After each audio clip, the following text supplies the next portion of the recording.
Question, the whole concept of John Dewey, the John Dewey education, this school is closing. Is the concept irrelevant? Is it being attacked? Is it going to go forward? What are your thoughts on the whole Dewey experiment? Has it failed? Has it succeeded? I think that's a very complicated question, and of course a great question, but I think there's a lot of answers to it in a way. It's a multi-pronged answer because the Dewey that I attended in the early 70s, the mid 70s, was a product of what was going on in society at that time. If you remember, in the mid 60s, the teachers union with Albert Shanker had become very powerful. And it was a very liberal union. And we had these big teacher strikes, if you remember, when we were in elementary school.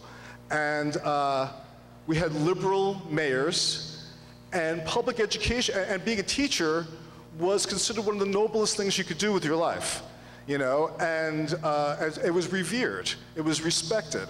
And so you had an environment that was encouraging new ideas, plus the political atmosphere at the time. You had the Vietnam War, you have all the social unrest. So the circumstances were good for Dewey to emerge out of that, I think.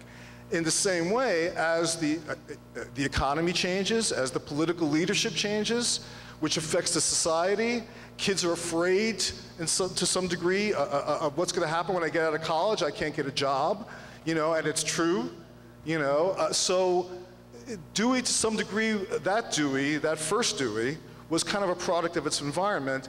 And now we live in a world, and I live in California, it's worse in California, where public education just has no priority whatsoever.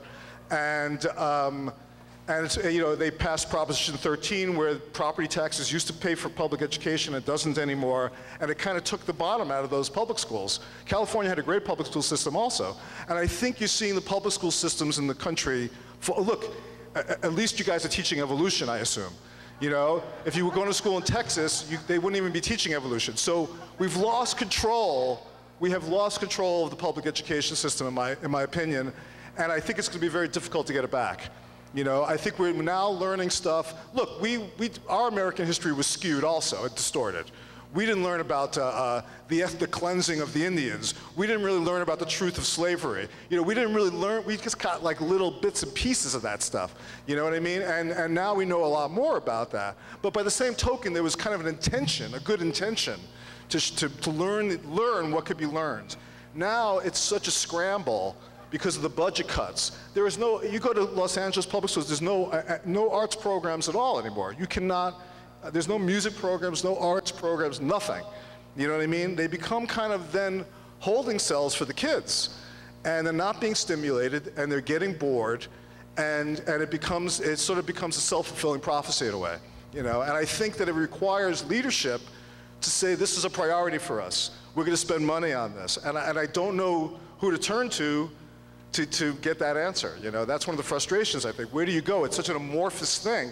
You know, who's really responsible? I mean, you know, there's nobody who really will take responsibility for that, you know. And again, children don't have advocates, really, for the most part. There's no, you know, when politicians are trying to get votes, they're going to the oil companies, you know, they're going to the healthcare companies. They're not going to children who don't have any money. So children and poor people wind up getting screwed by the system, just because it's an economic system, you know? So I think it's a very complicated question. It saddens me to think that this kind of environment would cease to exist. And hopefully that won't be the case. That's the most I could say about it, I guess.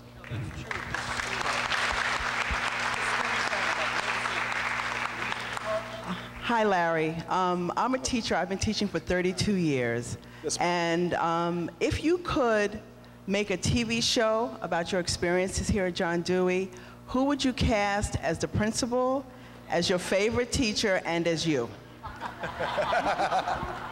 Well, me is easy, Brad Pitt. But, well, I think that, you know, do you remember, like I remember, this is another thing too that you don't really see. Well, I guess there's like Glee now and stuff like that. But when I was a kid, you had Room 222, you know? Yeah, you had schools where, you had school shows where, you know, Mr. Novak was a show, I don't remember that. So I think more to those kind of, like Ed Asner and those kind of guys as teachers, you know what I mean? They had a certain, I think Robert Hooks was the teacher originally on Room 222, and then Denise Nicholas was the, you know, there's like, those people were all really cool, and they seemed real, and they seemed like from a real school, they seemed like real teachers. So I'd love to see those kind of people. You know, maybe Denzel would be the modern equivalent of Robert Hooks, you know? But get some of those people in there and make it that kind of a show, yes. That would be fun. And you can make it a comedy, and you can also make it a drama, obviously, you know, because everything happens in the course of a day at school. Yes? What was your first paid writing job, and how'd you get it? My first paid writing job was, who's applauding that? I hope they don't know what my first paid writing job was, because I'm about to tell you. I lived in an apartment on, oh, you do? Okay. Yes. I lived in an apartment with a friend of mine, Mark, who's a friend of mine, and Neil's, who's still a friend of mine going back to 3rd grade. We lived in an apartment on Brighton. It was actually Neil's girlfriend's apartment, and we rented the basement. And my friend Mark, frankly, was into porno at that time. And I would go into the bathroom, and there'd be piles of porno magazines. And I would look at the articles, believe it or not, and I would go, wow, this is really bad. I could do better than this. And I sat down and I wrote like a humorous porno article, just for my friends. And I read it to my friends, and they cracked up. They thought it was really, really funny. So I said, what the hell? I mailed it to Screw Magazine, and they bought it. And that was my first, I became a writer for Screw Magazine when I was like 17 years old, you know. Folks, we're going to have time for 3 more questions.